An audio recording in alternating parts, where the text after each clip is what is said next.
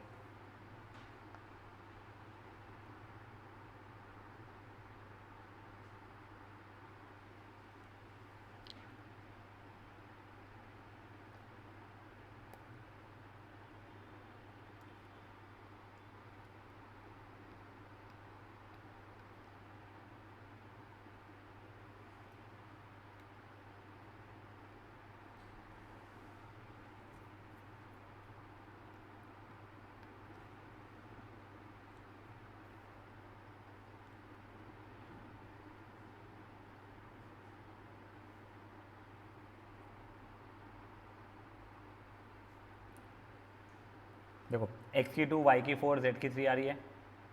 अब उसने मुझसे मांगा था x minus y plus z, तो 2 माइनस 4 प्लस 3 जो भी 1 1 आ रहा है 1 खत्म, फुद्दू क्वेश्चन हो गया ये वाला भी। अब एग्जाम्पल नंबर 7 ट्राई कर लो आप लोग, तुम लोगों को जम जाएगा बट जैसे हिंट दे रहा हूँ, ये और ये जब सॉल्व करोगे ए और बी की आ जाएगी, ए और बी आ चुका है, इसको करोगे सी की वैल्यू आ जाएगी, इसको करोगे डी की वैल्यू आ जाएगी, तो उससे करना है, फालतू वो क्वेश्चन है, कर लो फट से।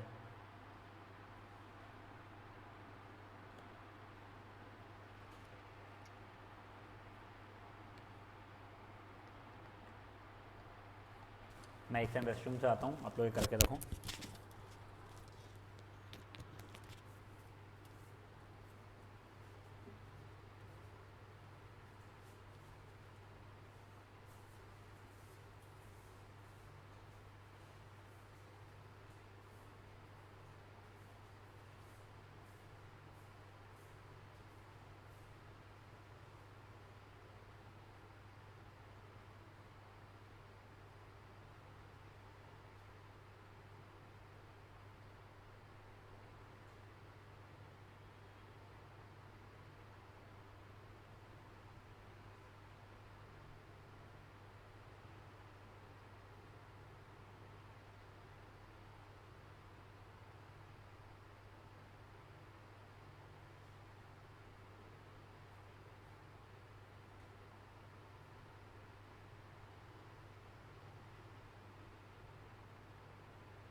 और बी की सही है ना तेरी, ए की 1 बोल रहा है, बी की 2 बोल रहा है, तो ठीक है।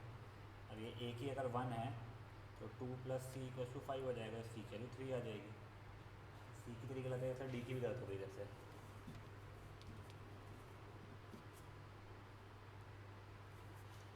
इसके बाद में एग्जाम्पल नंबर 8 जब तुम करोगे, उसमें क्वेश्चन क्या बोला है, क्या ऐसा कोई एक्स और वाई की वैल्यूज हो सकती है क्या जिससे ये इक्वल हो जाए। देखो तुम एक चीज़ समझो, तुमको हर एक एलिमेंट इक्वल चाहिए है एक दूसरे से, करेक्ट। तो हो क्या रहा है ना, मैं यहाँ से अगर x की वैल्यू निकाल रहा हूँ तो x की वैल्यू -7/3 आई। यहाँ से जब मैंने x की वैल्यू निकाला तो बच्चा लोग वो कुछ तो -2/3 या 2/3 आना शुरू हो गई। तो एक एक्स की वैल्यू अलाउड है मुझे डालना है, थोड़ी कभी एक्स की वैल्यू ये ले लूँ और अभी यहाँ पे ये नहीं। तो अगर ये एक्स की वैल्यू -7/7 है तो ये इक्वल हो जाएगा, बट ये और ये इक्वल नहीं हो पाएंगे। तो नहीं, ऐसा पॉसिबल ही नहीं है कि हमारे दो मैट्रिक्स कोई भी एक्स की वैल्यू पे इक्वल हो, या वाई की भी वैल्यू अगर मैं देखूँगा यहाँ से वाई की वैल्यू 7 आ रही है, यहाँ से चलो वाई की वैल्यू 7 आ रही थी, वाई का 7 पक्का हो रहा है ठीक है, बट एक्स की कोई ऐसी मैं वैल्यू निकाल नहीं पा रहा, तो नो, ये एग्जाम्पल करने की ज़रूरत नहीं है। अब एग्जाम्पल नंबर 9, वापस से वही, यहाँ से एक्स वाई ए बी आपको निकालना है अगर एग्जिस्ट करता है तो फॉर एग्जाम्पल अगर मैंने यहाँ से एक्स वाई की निकल जाएगी, ये तो इक्वल थे, इससे ए और बी की निकल जाएगी। एग्जाम्पल 9 फटाफट कर लो, एक सेकंड सॉरी,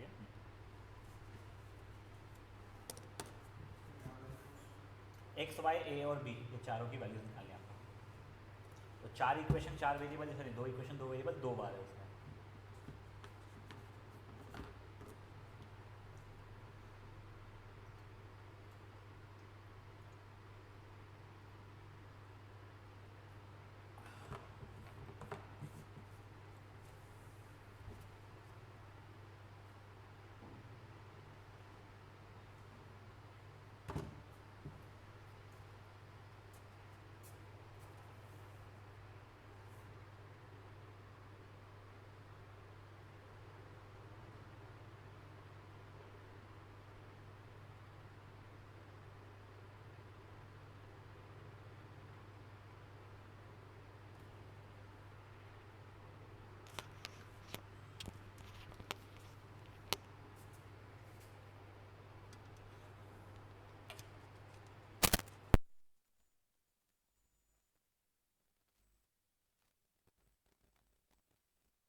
वाई की वैल्यू -1/5 आई है, फिर ये क्या इक्वेशन थी दोनों बोल?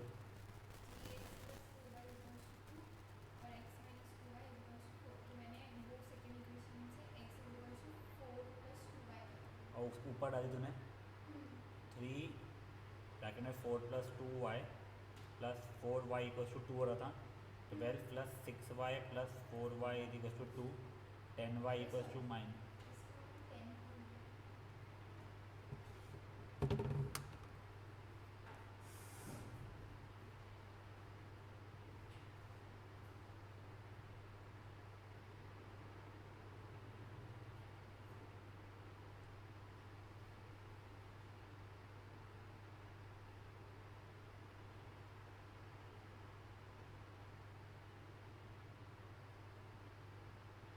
राघव हो जाएगा तो बताना बेटा।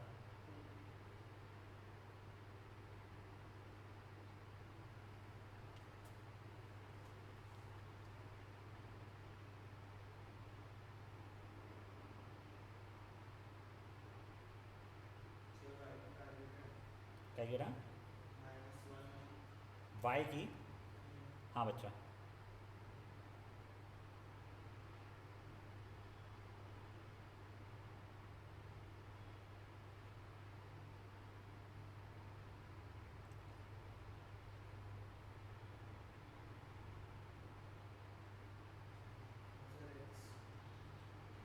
एक्स की यहाँ पे वैल्यू आ रही है 2।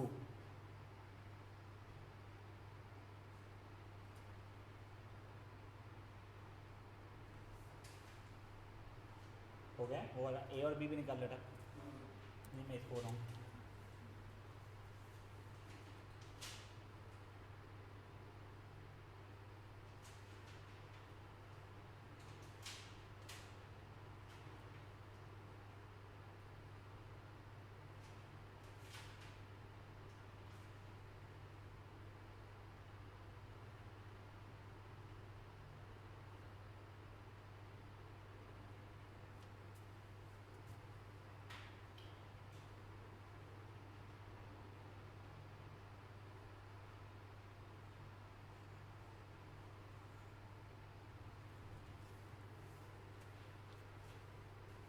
चार्जर भाई है।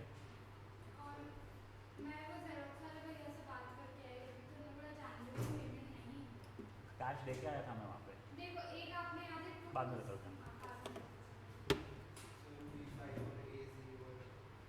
B5A0, ठीक है। अब देखो क्वेश्चन नंबर 10, एग्जाम्पल नंबर 10 पढ़ो एक बार मन में और वो ट्राई करो। अच्छा एग्जाम्पल है, ठीक है ना, सोचो उसके बारे में।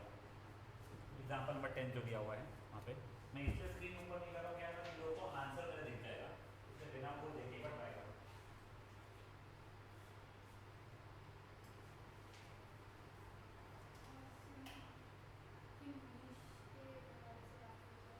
छुट्टी पे जा रहे हो क्या?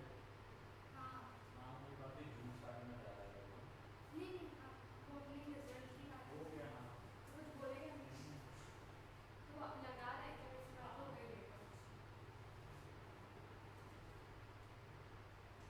वो आगे समझ रहा क्वेश्चन समझा क्या है ये? देखो मैं जैसे एक बार समझाने के लिए बता रहा हूँ मैं कि 3x3 का एक मैट्रिक्स है, ठीक है। अपने को बोला गया है कि ये वाले एलिमेंट्स जो है पूरे के पूरे या तो 0 रहेंगे या तो 1 रहेंगे। तो ऐसे कितने अलग अलग टाइप के मैट्रिक्स आप बना सकते हो? सबकी सब 0 हो गए, सबके सब 1 हो गए, ऐसा नहीं। ऐसा होता है ये 0 ये 0 ये 1 0 0 0 1 1 1 ऐसा होता है। सिर्फ वेराइटी ऑफ कितने मैट्रिसेस आप बना सकते हो।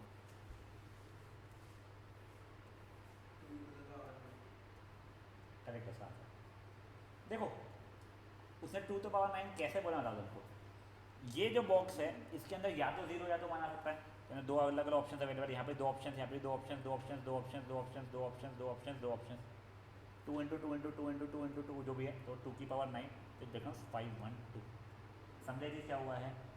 अब PNC के समय करते थे ना, 3 डिजिट नंबर बनाना है विदाउट रिपीटेशन, ठीक है, और उसमें 0 एग्जिस्ट नहीं करता है, तो यहाँ पे कोई भी 9 नंबर सकता है, यहाँ पे कोई भी 8, यहाँ पे कोई भी 7 ऐसा करके जो अपन देखे थे, वो जो चीज़ थी वैसा ही सॉर्ट ऑफ डायरेक्शन में ऊपर वाला क्वेश्चन था, ठीक है। चलो फट से वो ट्राई करें, फट से वो लिख लो उसका आंसर। तुमको जो भी अपने खुद के एक्सप्लेनेशन का लिखना लिख सकते हो। एग्जाम्पल नंबर 10 था बच्चों।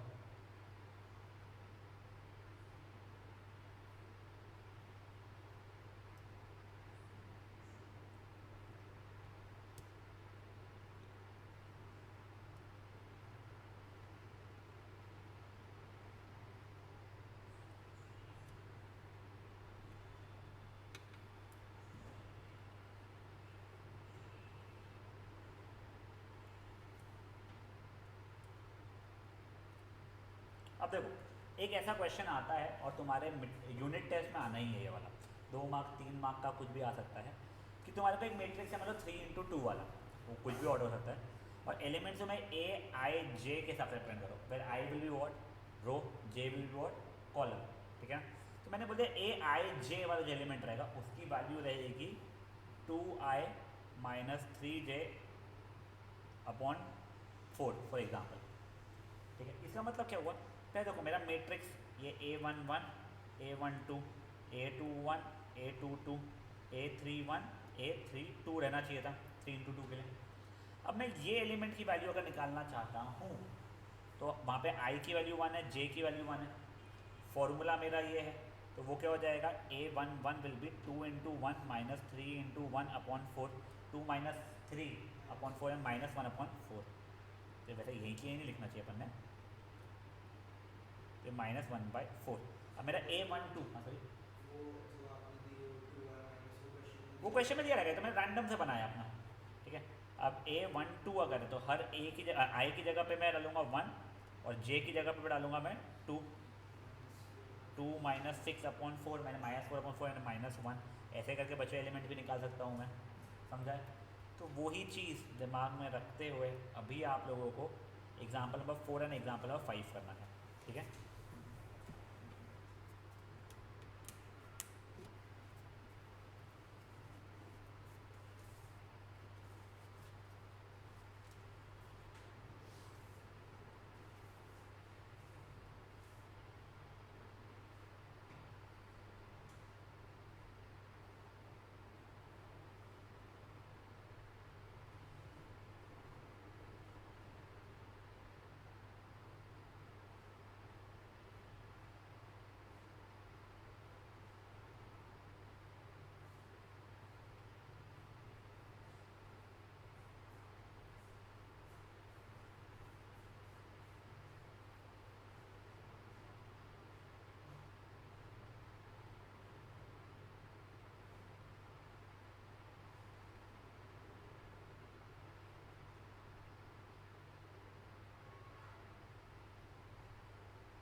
अपना आंसर मैच कर लेना ज़्यादा।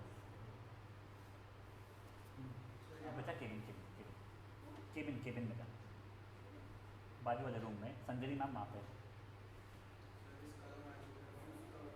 फिफ्थ का आंसर ना, यस।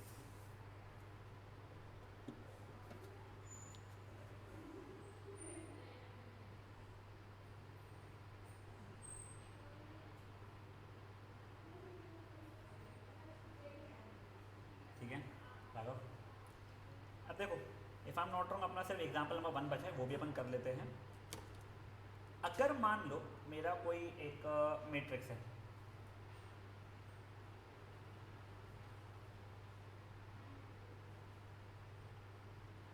थ्री इंटू फाइव वाले ऑर्डर का, आई थिंक उसने ये एग्जांपल दिया है कि मुझे ध्यान नहीं है, ठीक है। अब इसमें से मैं एक रो निकाल रहा हूँ सिर्फ, और एक अपना नया मैट्रिक्स बना ले रहा हूँ उससे, तो इसका ऑर्डर क्या हो जाएगा मेरा? 1 इंटू 5 हो जाएगा। नहीं नहीं, मैं सिर्फ एक कॉलम निकाल ले रहा हूँ, अब मैं एक मैट्रिक्स बना रहा हूँ, तो क्या हो जाएगा इसका ऑर्डर? 3 इंटू 1। अब अगर मान लो मेरा m इंटू n ऑर्डर का एक मैट्रिक्स था, उसका एक रो निकाला है, 1 रो निकाल लिया है, तो उसका ऑर्डर क्या हो जाएगा मैट्रिक्स का? 1 इंटू एन हो जाएगा। देखो रो मैट्रिक्स है तो 1 इंटू समथिंग, तो समथिंग तो यहाँ से पता है ना मेरे को, 1 इंटू एन। अगर एक कॉलम निकाल दिया तो m इंटू 1 ऑर्डर हो जाएगा। समझा ये चीज़? तो मैं ना एक बार एग्जाम्पल 1 के पहले ना तुम ये लिख लो खुद के समझने के लिए कि इफ़ ऑर्डर, वो इसलिए क्योंकि अभी तो याद हो जाता है, आगे थोड़ा इशू दे देता है वो। सोनू पता नहीं कौन सी कॉपी में लिख रही है, ये रफ कॉपी है क्या तेरी? अच्छा फेयर कॉपी तू मिडल से लिखती है उसमें। बेटा देखो 12th की कॉपियाँ ढंग से मेंटेन करना तुमको बहुत लगने वाली है, और 400 पेजेस के प्रॉपर रजिस्टर जो रहता है जिसका थिक कवर रहता है, वैसी वाली लेना। मैं तुमको सीरियसली बता रहा हूँ, तुमको आगे नहीं तो बहुत परेशानी होगी, तुम्हारी कॉपियाँ घूम जाएगी, तुमको कुछ सोल्यूशन देखना होगा, तुम वीडियो सोर्स देख नहीं पाओगे ना बेटा एक एक इसके लिखना। अब देखो, अब अगर मैं ये वाला ऑर्डर ये वाला लूँ, 3 इंटू 5 है, मैंने एक आर रो निकाला है, तो उसका ऑर्डर क्या हो जाएगा? तो 1 इंटू 5 ख़त्म। तो अपने यहाँ के सब एग्जांपल्स हो चुके हैं, हमने सिर्फ एक एग्जांपल लिखने के लिए मना किया था, आई थिंक 8th वाला, if I am not wrong. ठीक है, आप लोगों से रिक्वेस्ट है कि एक्सरसाइज आज होमवर्क जो है वो ट्राई करके आना। तो होल एक्सरसाइज इज सिंपल, अच्छे क्वेश्चंस हैं। ये मॉड्यूलस याद है ना आप लोगों को, ये मॉड्यूलस साइन, हाँ ये पूरा ट्राई करके आना प्लीज़ गाइज। कल अपन लोग आगे का देखेंगे, कल के इसमें अपन लोग आई थिंक ये सेकंड है ना, हाँ यस, ये सेकंड एक्सरसाइज अपन शुरू कर चुके होंगे। सेकंड एक्सरसाइज बड़ी इजी और इक्वली बोर है, बट करना तो पड़ेगा अपने को। चलिए बाय गाइस।